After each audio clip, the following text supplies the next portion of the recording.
Mesdames, Mesdemoiselles, Messieurs, Daniel Pilon, chroniqueur, Les Vrais Penseurs, bienvenue à cette émission spéciale format entrevue dans laquelle je vais discuter avec Madame Véronique Paré, qui supporte la libre expression et Radio Réveil par le biais de l'Académie de massage et orthothérapie.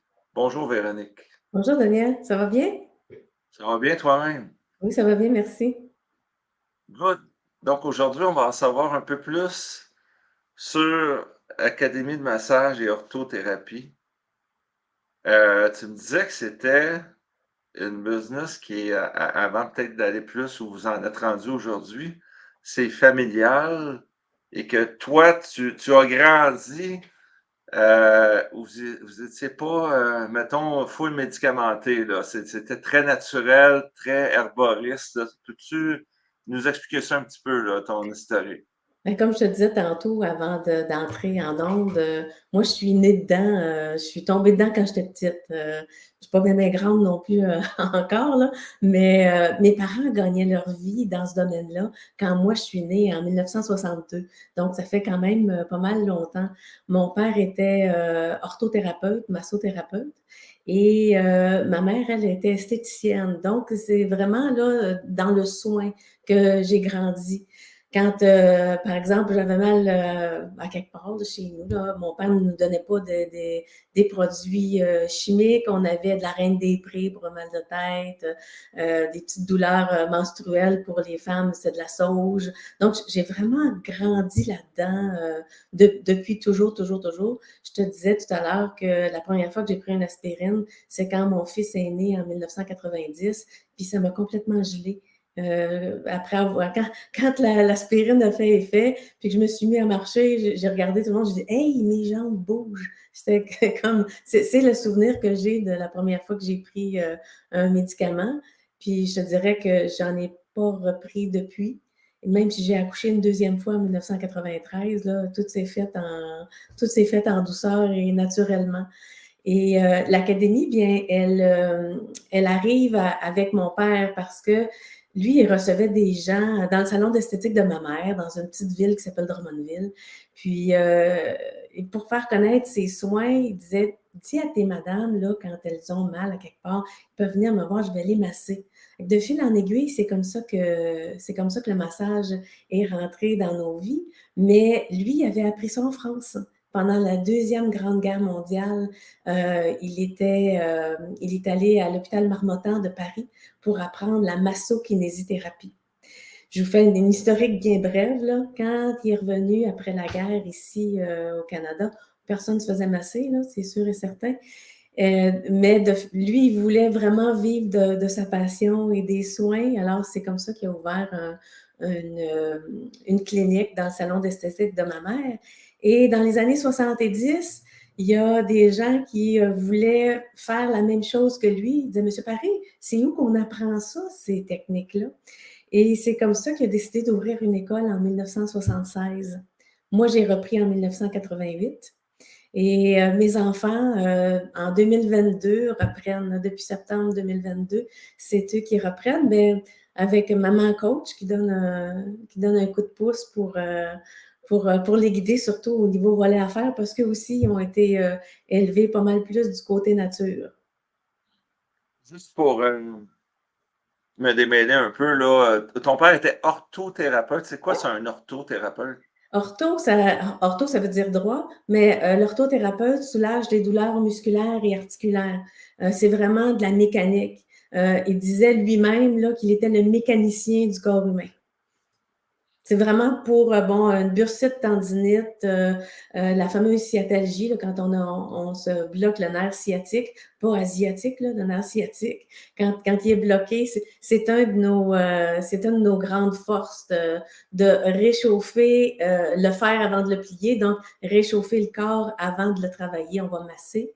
en orthothérapie. Par la suite, on va pouvoir faire des élongations du squelette dans l'axe. On va pouvoir aider avec la kinésithérapie qui est l'étude du mouvement. Donc, on va regarder pourquoi la personne a mal.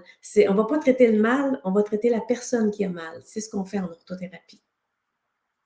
Ouais, c'est quoi les formations que tu as eues? J'imagine que tu en as eu beaucoup avec le temps. Là, si on remonte chronologiquement, là, à part ton père que tu t'enseignais au début, là, mais c'est quoi les formations que tu as eues? Moi, je suis allée à son école. Donc, j'ai suivi la massothérapie, la kinésithérapie, l'orthothérapie dans son école dans début des années 80. Ça ne me rajeunit pas, là.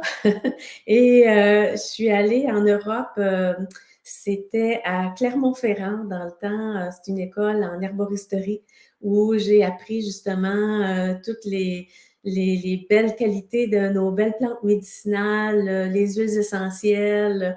J'ai vraiment vécu là-dedans. Puis, il n'y avait pas d'école là, dans le temps, ici au Canada. Donc, moi, j'ai continué à intégrer à l'intérieur de nos formations professionnelles toute la beauté de travailler avec les plantes médicinales. Et bon, ben, j'ai tout rassemblé ça dernièrement pour créer un seul et unique cours de naturopathe herboriste. On va y revenir à ta nouvelle activité. Donc, toi, tu as pris le relais de ton père qui était devait être un pionnier, là. Il ne devait pas avoir beaucoup de compétition. Il sortait de la planète Mars, lui, à l'époque. On sortait toutes de la planète Mars. C'était dans la région où j'habitais, là, une petite ville. On était vus comme un peu cinglés, là. Mes parents étaient végétariens, moi, dans les années 60 ans. Fait que ça en dit long, là. Comment on était perçus. Quand, quand c'était pas à mode, nous autres, on était là-dedans, là. Maintenant, c'est à la mode, là, les végétariens, tout ça. Mais j'ai grandi pas mal hors des sentiers battus.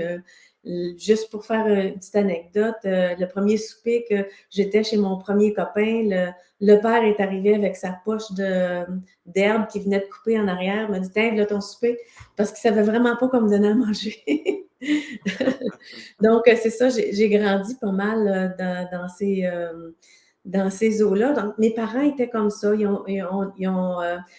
ont ouvert la voie, je vous dirais, au Québec. Les deux là, ont ouvert la voie au Québec. Ma mère. Oui, les deux étaient comme ça. Oui, les deux étaient pas mal cinglés, comme je dis toujours, parce que quand tout le monde, moi, me dit, ben, tu vas mourir si tu ne manges pas de viande, ben, je suis encore bel et bien vivante après 60 ans de vie, puis j'en ai jamais mangé de ma vie. Puis je dis pas que c'est pas bon, mon fils en consomme. Je trouve on est dans le respect. Moi, je respecte ses choix alimentaires, il respecte les miens. Je dis pas que c'est pas bon, il est en parfaite santé. Moi, j'ai pas le goût d'en manger. Je n'ose pas trop demander des questions sur la santé, là. J'imagine que tu ne dois pas passer ton temps à l'hôpital, là. Non, la Euh, dernière fois que je suis allée, c'est quand ma fille a accouché en 1980. Quand j'ai accouché de ma fille, je veux dire, en 1993. C'est la dernière fois que je suis allée à l'hôpital où j'avais un médecin de famille qui a pris sa retraite à 70 ans. J'allais le voir une fois par année. Puis il me dit, je vous ai gardé, toi et ton mari, pour mes derniers clients. J'ai fini son cycle parce que il dit, vous n'êtes jamais malade, fait que vous n'avez jamais rien. Mais j'allais quand même faire un petit check-up pour voir si tout était correct. Fait qu'il dit, continue ça comme que tu fais parce que tout va bien. Même chose quand je suis tombée enceinte, c'est pas une maladie être enceinte. Là. Je me suis soignée, j'ai pas fait prendre toutes sortes de choses, puis je dis pas de pas le faire. Là. Je dis juste que avec les connaissances que j'avais pas besoin de faire tous ces accompagnements-là avec toutes les prises de sang, etc., etc.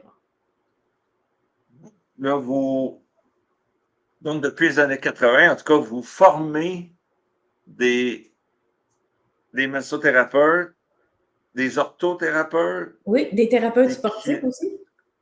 OK. Donc, il y a beaucoup de gens qui ont passé par votre école, là. Beaucoup, beaucoup, beaucoup. En fait, en ce moment, là, depuis les dernières années, on diplôme environ 250 étudiants par année. C'est Ça, beaucoup, ça. c'est beaucoup, ça, mais c'est pas juste ici au Québec, on est dans la francophonie. Donc, on a des étudiants en France, en Belgique, en Suisse, partout où on parle français, grâce évidemment aux cours en ligne, parce que nous, on enseigne en ligne depuis 2004, pas depuis 1900, pas depuis 2018, là, depuis 2004. Donc, ça fait quand même un bon 18 ans qu'on fait de la formation en ligne. Vous avez combien de formateurs? Est-ce que c'est juste familial? Ah non, Vous on avez a toute une plusieurs équipe? formateurs. On a 12 formateurs qui travaillent pour nous au niveau des formations en ligne. Je vous dirais que depuis 2020, il y a moins d'étudiants dans l'école. Les gens vont prendre leur formation en ligne. Fait que j'ai moins d'enseignants sur place. Là. On en a seulement 4. Donc, le gros maintenant, c'est vraiment la formation qui se fait 100% en ligne. Est-ce que c'est interactif ou c'est format vidéo Les préenregistré deux, ou comment ça les marche? deux. Alors, ce qu'on a fait, c'est qu'on a filmé tous les cours comme on les enseigne en classe, puis on a même été filmé avec des étudiants en classe pour que les étudiants qui sont à la maison, ils voient comment ça se passe, quand il y a un petit peu là, le feeling, qu'ils ne se sentent pas isolés chez eux tout seuls à la maison. Donc, par exemple, si je prends pour le cours de massothérapie, l'étudiant va aller sur son portail, il va regarder les vidéos qui ont été faites pour le massage de la cuisse. À ce moment-là, on leur dit de pratiquer avec la vidéo et quand ils sont prêts, ils prennent rendez-vous avec leur enseignant en classe virtuelle. Donc, ça se fait en temps réel. L'enseignant va faire exactement la même chose que ce qu'il fait en classe, c'est qu'il va regarder son étudiant travailler, puis il va pouvoir lui donner les directives, si c'est bien, si c'est pas bien, sa posture, sa respiration, etc. Nos professeurs se font jamais masser, donc même en classe, là, donc, on est capable de voir visuellement si un étudiant fait une bonne pression ou non, s'il a une bonne posture, on voit tout ça. S'il respire bien entre les manœuvres de massage. Donc, ça se fait très, très bien en ligne, une formation en massothérapie. C'est quoi qui est le plus en demande? Est-ce que c'est la formation en massothérapie, justement? Oui, la formation en massothérapie. Par la suite, c'est la formation en orthothérapie. C'est les deux grandes formations chez nous qui sont les plus populaires. Parce qu'on a aussi des cours de formation continue. On a une quarantaine de formations continues aussi. À tes souhaits. Excuse-moi. Oui. Pas de À problème. mes souhaits, oui. Oui. OK, oui, donc on disait, c'est ça, massothérapie et orthothérapie, mais quelqu'un qui décide là, demain matin il dit, moi, je veux prendre une formation de massothérapeute, on parle de combien de temps, l'horizon de temps? Est-ce que ça peut être en accéléré? C'est la même chose pour tout le monde? Comment ça marche? C'est une formation d'un minimum de 400 heures pour être reconnue par les associations professionnelles. Donc, quand on le fait en ligne, on va donner à nos étudiants 30 semaines pour faire leur formation. Parce qu'en fait, comme ils sont suivis avec un enseignant, il faut qu'il y ait une régularité dans la formation. Si on n'a pas fini au bout de 30 semaines, ce qui fait 7 mois, là, on ne leur ferme pas la switch. Là. On les encadre pour pouvoir terminer la formation là, dans un temps qui demeure raisonnable. Mais il y a des étudiants qui vont le faire plus rapidement. Ça se fait vraiment à leur rythme, à eux. La majorité vont le faire en 4 mois. C'est le temps qui est fait. Ça veut dire ça qu'ils vont s'assurer d'avoir au moins une fois par semaine une réunion avec leur enseignant en ligne sur rendez-vous. Les gens disent, est-ce qu'il faut que j'attende pour commencer une classe, une cohorte? Non. Dès qu'ils s'inscrivent, le cours commence tout de suite. Ils ont accès à leur portail, ils peuvent déjà commencer. Leur enseignant, dans les 24 heures, va prendre rendez-vous avec eux pour pouvoir les rencontrer, pour leur expliquer comment va fonctionner la formation et prendre un rendez-vous pour la première rencontre, pour le hands-on, là, pour voir bon, comment ils ont appris. Donc, c'est très, très, très suivi. En fait, c'est un cours privé, ce cours-là. Est-ce que, vous vous rapportez, j'imagine, à l'Association québécoise de la massothérapie, c'est ça? Ou Ben, plus ou plus moins? ou C'est moins. quoi ça? Ouais. C'est un club privé? C'est quoi? Tu as juste cotisé là? C'est pas comme un ordre professionnel, une Non. association. En fait, au Québec, là, il y en a qui vont tomber en bas de leur chaise, là, mais il y a une cinquantaine d'associations professionnelles dans le niveau de la massothérapie. Il y a pas vraiment là, de structure où le cours de massothérapie est pareil partout. Mais il y a des bases, par exemple. Il y a quand même des bases qu'il faut s'en tenir. Il y a deux grandes associations professionnelles, par contre, qui sont plus populaires les unes que les autres. Nous, ce qu'on fait à l'Académie, c'est qu'on va leur présenter la majorité les 12 plus grosses associations professionnelles en leur parlant des deux premières, mais c'est à eux à faire le choix. Ce qu'on leur dit, c'est appelez, puis voyez qu'est-ce que vous avez comme rapport avec eux, parce que en fait, vous les engagez pour vous encadrer, parce que vous devenez un client de l'association professionnelle, c'est pas votre patron. Parce que bon, d'une année à l'autre, on peut changer d'association professionnelle si on n'a pas été bien servi. Mais il y en a quand même qui sont plus sérieuses, qui sont là depuis pas mal d'années, puis avec lesquelles on travaille un peu plus en collaboration. On est obligé de se rapporter à l'association parce que je peux partir demain matin mon bureau, puis Oui, vous faites partir demain matin votre bureau, sauf que vous ne pourrez pas émettre des reçus d'assurance pour vos clients. Donc, quand on OK. veut émettre des reçus d'assurance, vaut mieux être membre d'une association professionnelle, avoir un numéro d'enregistrement, parce que, bon, les gens en veulent avoir un reçu d'assurance. Ouais, C'est très pratique. c'est le fun. C'est le fun de pouvoir Et, déduire. et l'orthothérapie, c'est semblable? On parle de 400 heures, 30 On parle de semaines? 1200 heures en orthothérapie. OK. Et en orthothérapie, l'association professionnelle, c'est la même qu'en massothérapie parce que c'est considéré un peu comme du massage. OK. Et là, tu me parlais tantôt, tu as attiré mon attention quand tu parlais de nerf sciatique. C'est Oui. comme quelqu'un qui se fait un bobo. J'aurais dû aller voir l'an passé, mais c'est le chiro qui a fait le travail finalement. Mais ça peut revenir au même si on fait affaire avec un orthothérapeute, ce genre de blessure-là. Ou c'est quoi le client typique là, qui va aller voir un orthothérapeute? C'est le client qui a pas mal tout fait puis qui n'a pas eu de résultat. Il arrive souvent OK. chez nous, là, puis il dit: «Ben moi, j'ai vu telle personne, telle», puis ça revient toujours, mon mal revient toujours. C'est pour ça que, en orthothérapie, puis même tout ce qu'on enseigne, nous, on prend le temps de parler aux clients.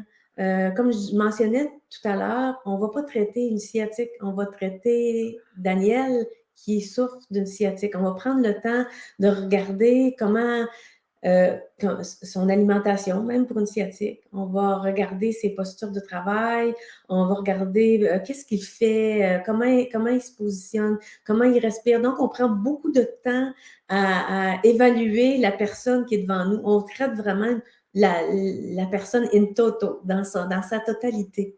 Et puis, après, par la suite, on va aller voir évidemment sur le terrain qu'est-ce qui se passe, la douleur, pourquoi il y a, à quel niveau, parce qu'on parle de sciatique, à quel niveau que la sciatique a été tu sais, le nerf sciatique, il passe dans un petit trou comme ça, puis quand c'est enflé, c'est là que ça a mal. Donc, on va aller voir pourquoi dans tout ce que notre client va nous dire. Alors, c'est comme ça pour un mal d'épaule. On peut avoir un mal de dos qui n'est pas vraiment un mal de dos, ça peut être un mal de foie. Donc, si on ne parle pas à notre client, si on ne va pas chercher les informations importantes, bien, on risque de seulement apaiser le problème puis pas le régler. Et puis, on va jusqu'à enseigner à nos étudiants, si vous ne savez pas qu'est-ce qui se passe, vous référez. Parce que c'est aussi bon de référer quelqu'un parce que tu n'es pas capable de le traiter que de t'acharner à le soigner. Je pense que si tout le monde travaillait dans ce sens-là, il y aurait beaucoup plus de gens en santé. Si on parle de 400 heures massothérapie, 1200 heures orthothérapie, ça, c'est vraiment des heures. Est-ce que ça inclut les devoirs qu'on fait à la maison là, ou c'est vraiment des écoutes de vidéos puis de la formation virtuelle? C'est de la Juste, formation. Les devoirs à la maison, c'est pas inclus là-dedans. C'est vraiment le temps qu'on prend à apprendre et à rencontrer l'enseignant parce qu'on a des rencontres obligatoires. Si les rencontres ne sont pas faites, il n'y a même pas de diplôme qui arrive. Parce qu'à l'école, ils vont rencontrer, quand ils viennent chez nous à temps plein, ils ont leur enseignant qui leur enseigne, qui peuvent valider que le traitement a bien été fait ou les soins sont bien faits, bien compris surtout.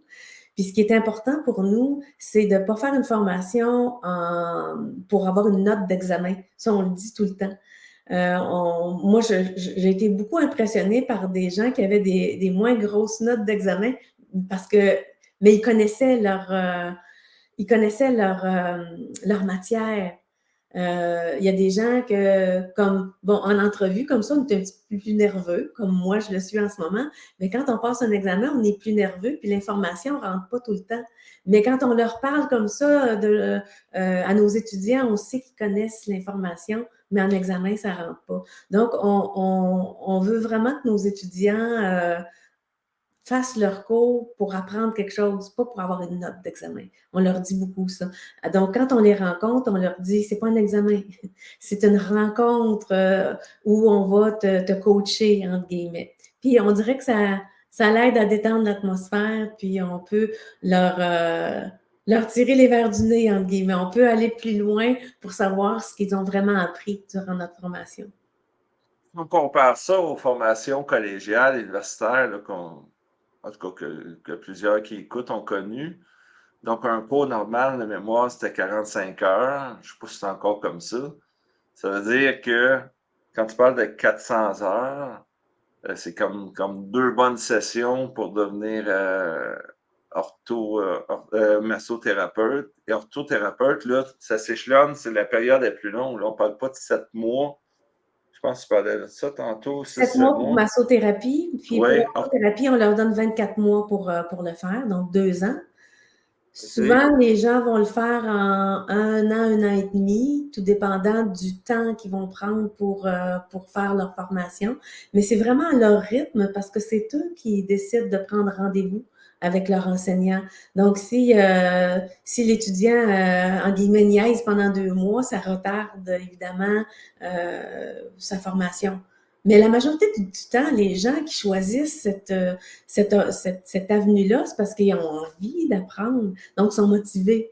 Ils sont beaucoup motivés à apprendre. C'est pas imposé, ce cours-là. Là. C'est eux qui ont fait les recherches, qui nous ont trouvés. Oh, oui, ben oui. Donc la motivation est là, puis c'est ça qui est le fun. On a des gens motivés avec nous. Là. Donc, celui qui est motivé, là, Speedy Gonzalez, qui dit, moi, là, je veux le faire vite et bien, là, c'est quoi, mettons, la massothérapie, là, son minimum, là? Quelqu'un qui dit, je m'y mets à plein là-dedans, c'est quoi? C'est 6 Ben, mois? notre record mondial à l'Académie, l'étudiant qui l'a fait le plus rapidement, ça a été 8 semaines. 8 semaines, là, OK. on avait le toupette collé dans elle aussi, là, le toupette comme moi, le toupette dans les airs, parce qu'elle l'a fait vraiment rapidement. Elle avait un but, c'est de rentrer en spécialisation puis venir chez nous à l'Académie. Elle était au Vanuatu, cette personne-là. Je ne savais pas c'était où, le Vanuatu. J'ai regardé, là, c'était proche de l'Australie.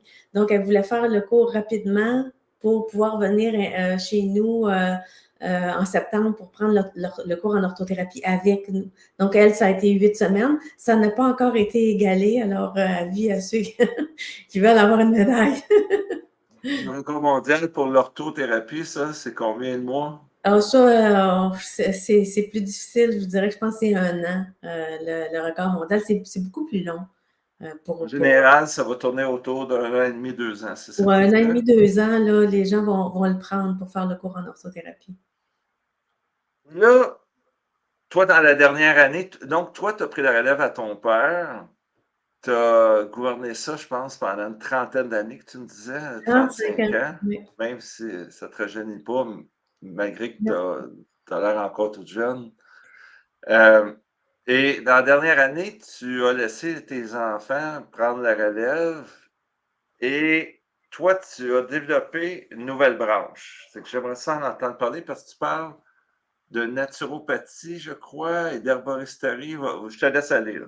Ben, tout d'abord, c'est un beau cadeau d'avoir mes enfants qui reprennent. La troisième génération, là, je trouve ça pas mal le fun parce qu'ils n'étaient pas ni l'un ni l'autre intéressés quand ils étaient plus jeunes. Puis, avec l'âge adulte, là, ils se sont intéressés. Donc, c'est vraiment, ça me fait chaud au cœur de voir que ça reste dans la famille, ça, tout ce savoir-là. Puis, quand j'ai créé le cours d'herboristerie, c'était en fait comme pour pouvoir laisser tout ça à mes enfants. Puis j'ai fait cette vidéo explicative-là au début de la formation, c'est que je voulais leur laisser mes connaissances. Parce qu'ils m'appellent encore pour me dire Maman, j'ai tellement à quelque part, qu'est-ce que je pourrais bien prendre? Donc là, je leur dis OK, bon, ça va être ci, ça, tu vas arrêter de manger telle chose. Puis je me suis dit, OK, mes enfants qui ont vécu là-dedans toute leur vie me demandent encore ces informations-là.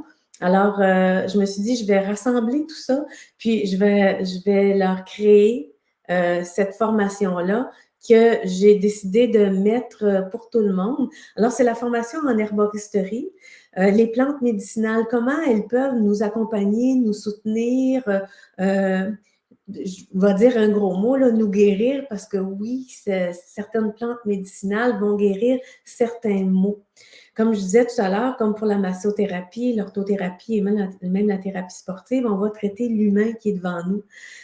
Donc, ça me fait sourire souvent quand les gens disent « Qu'est-ce que tu prendrais ou qu'est-ce que tu prends, toi, pour la ménopause? » Je ne prends pas quelque chose pour la ménopause. Je vais prendre ce qui fait souffrir Véronique de la ménopause. Donc, c'est pas la même chose. Les gens vont me dire, bon, j'ai des insomnies. Oui, c'est possible que tu aies des insomnies. Je peux te donner quelque chose pour peut-être soulager l'insomnie rapidement, mais ça ne va pas régler le problème. Je veux savoir pourquoi tu ne dors pas. À ce moment-là, ça va être beaucoup plus facile. Ça peut être digestif.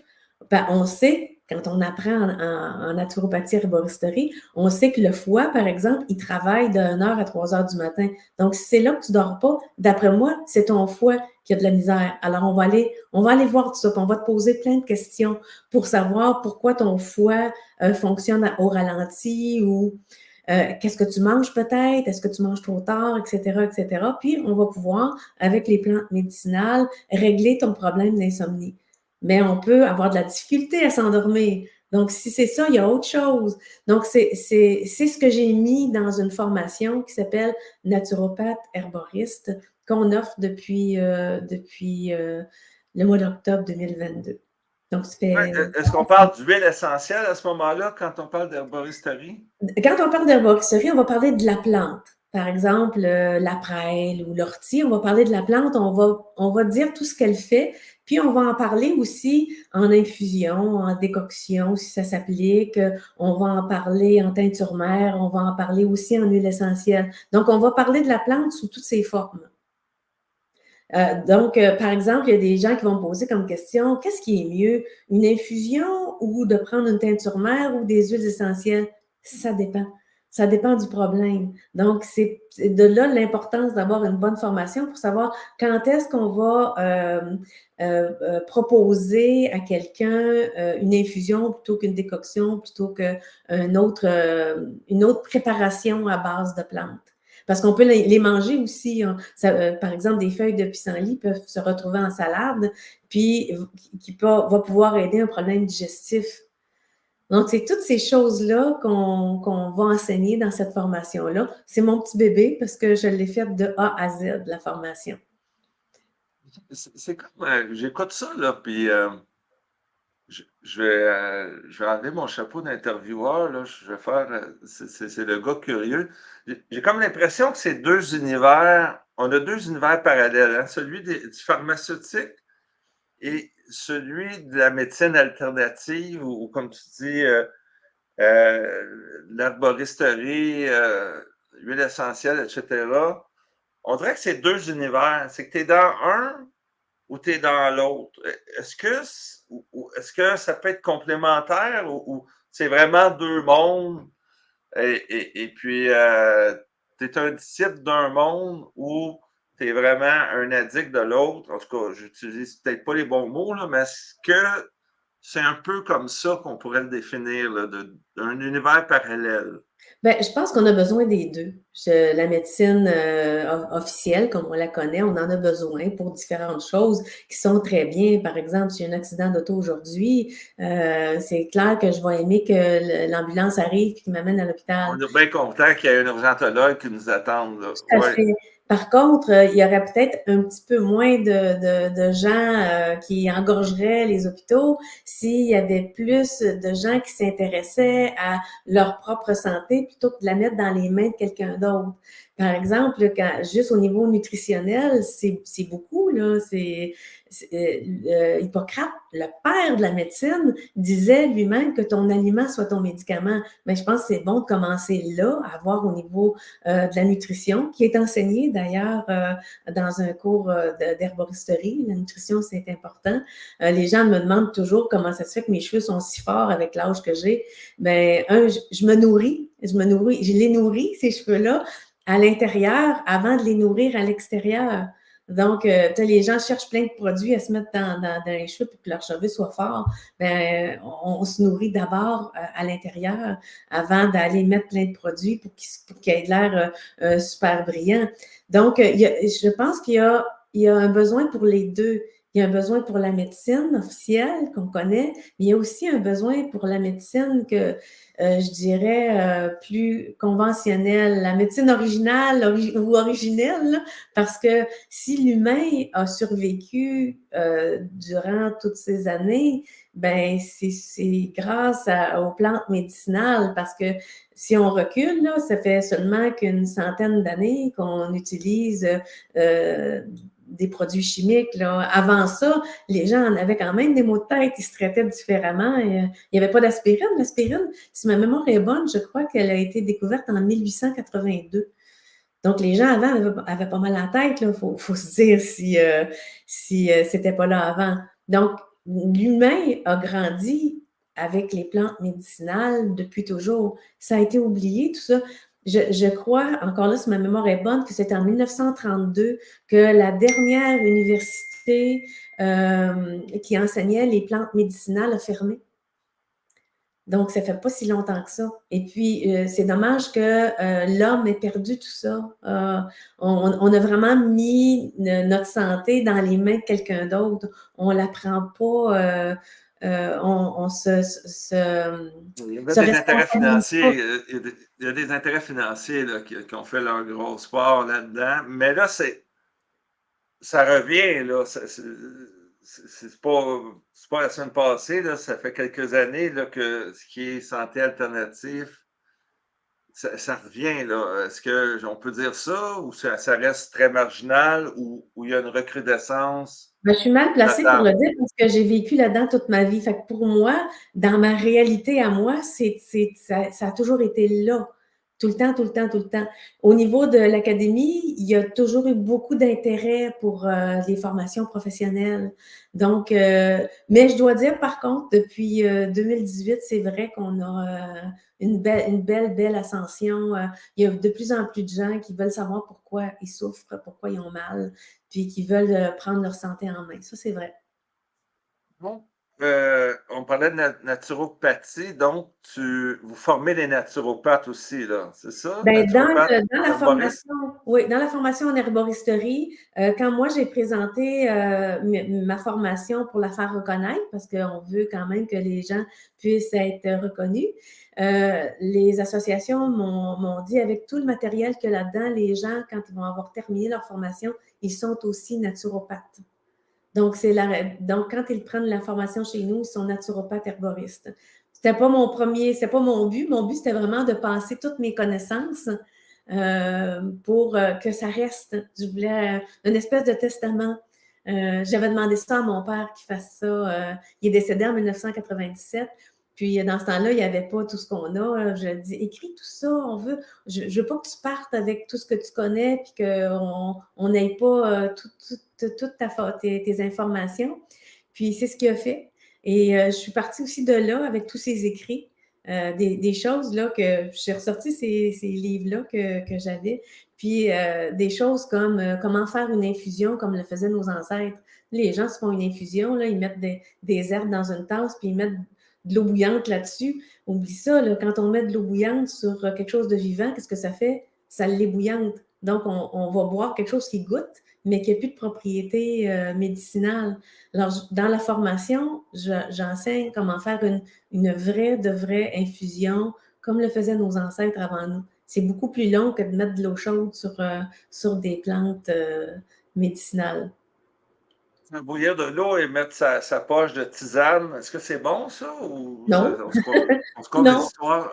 On se conte des histoires quand on fait ça. Ah ouais? La façon, ben, il faut faire infuser la plante qu'on veut boire. Donc, la meilleure façon de faire, c'est comme le faisaient nos grands-mères. Ils prenaient leur théière, ils mettaient la plante dedans, la plante séchée, ils mettaient de l'eau, que ce soit froide ou à température de la pièce. Ils laissaient un petit peu, une dizaine de minutes avant d'allumer le feu. Ils allumaient le feu, puis juste avant que l'eau crépite, ils arrêtaient le feu. Ils laissaient infuser un petit peu plus. Et après ça, là, ils mettaient dans un tamis, puis ils pouvaient passer tout ça et boire l'infusion. Faut pas que l'infusion soit chaude quand on la boit. Tu sais, quand on a peur de se brûler la bouche avec une infusion, elle est déjà trop chaude. Donc, être capable de la boire un peu plus chaude que ce qu'on boit normalement, là, on va bénéficier des plantes médicinales. Mais mettre de l'eau bouillante sur une poche, là, ça marche pas. Intéressant. Écoute, les gens qui veulent en savoir plus, ils vont. C'est quoi le nom de votre site web? Orthoacademy.com. Et là. Tout ce Tout est qu'on a là. parlé, orthoacademy.com. Ouais. Donc, quelqu'un qui va là, il n'en sort plus. Il y a beaucoup d'informations là-dessus. Puis s'ils n'en ont pas assez, ils communiquent avec nous par courriel. Puis on est pas mal vite à répondre là-dessus. Là, on est une belle gang. Comme on enseigne outre-mer, donc il y a des gens qui nous, euh, qui nous écrivent à 5-6 heures du matin. Donc, faut être là pour répondre rapidement aussi. Ortho, O-R-T-H-O, Point. académie.com. C'est ça. Et puis, est-ce que tu as un courriel? Est-ce que tu veux là, as-tu un courriel Bien sûr, ou bien sûr. vas-y donc, on va le dire, c'est quoi? Formation Oui, orthoacademy.com. je vais l'écrire pour ceux qui regardent notre entretien. Donc, formation, excuse, je vais mettre mes lunettes. Donc, arrobas, formation arrobas, Orthoacademy.com. académie.com. Donc, ça Voilà. pourrait ressembler à ça. C'est parfait. Donc, si vous voulez en savoir plus, mesdames, messieurs, recevoir de la documentation, écrire à Madame Véronique, formation à commercial orthoacadémie.com, ou vous pouvez commencer par aller fouiner sur le site web orthoacadémie.com. D'autres choses à rajouter, Véronique? Ben, ça va me faire plaisir de répondre aux gens qui ont des questions et merci beaucoup de m'avoir accueilli dans ton émission. Merci de supporter Radio Réveil et merci de m'instruire en même temps. Je fais une pierre à deux, trois coups, moi, là. Et puis, c'est un monde qui m'interpelle de plus en plus, je vais t'avouer. Ah, c'est bien, c'est bien. Je pense pas devenir massothérapeute, mais si je m'étire des muscles en jouant au golf, ben, je vais peut-être cogner à des nouvelles portes. Absolument. Ben, peut-être que aussi, si tu veux t'informer un peu plus, j'ai parti un podcast. Je savais pas ce que c'était, moi, un podcast, jusqu'à récemment. Et je partage sur l'apothicaire des connaissances en herboristerie. Donc, je suis sur Spotify, les gens peuvent me trouver facilement. Je suis rendue seulement qu'au 4e épisode, mais j'ai l'intention d'en faire plusieurs parce que j'ai beaucoup de plaisir à le faire. Et je trouve ça important d'informer les gens sur les plantes médicinales. Moi, j'habite la campagne, puis il y en a plein alentour de moi que je peux aller cueillir, puis que ça coûte absolument rien pour pouvoir prendre soin de moi. Donc, c'est pour ça que je fais aussi ce podcast-là. Sur Spotify, ils écrivent quoi pour te trouver? L apostrophe apothicaire. L'apothicaire. APOT. H-I-C-A-R-E. C-A-I-R-E. Apothicaire. Hey, merci beaucoup, Véronique. Ça a été un plaisir. Merci à toi. Mesdames, Messieurs, ben, si vous êtes sur les médias sociaux, likez-moi ça et partagez-moi ça. Et puis, si vous écoutez l'entretien sur Radio Réveil ou sur le site web de Radio Réveil, ben, passez-le. Une belle fin de journée et bonne continuation, Véronique, dans ton projet. Merci et longue vie à Radio Réveil. Merci beaucoup, c'est excessivement apprécié. En compagnie de Véronique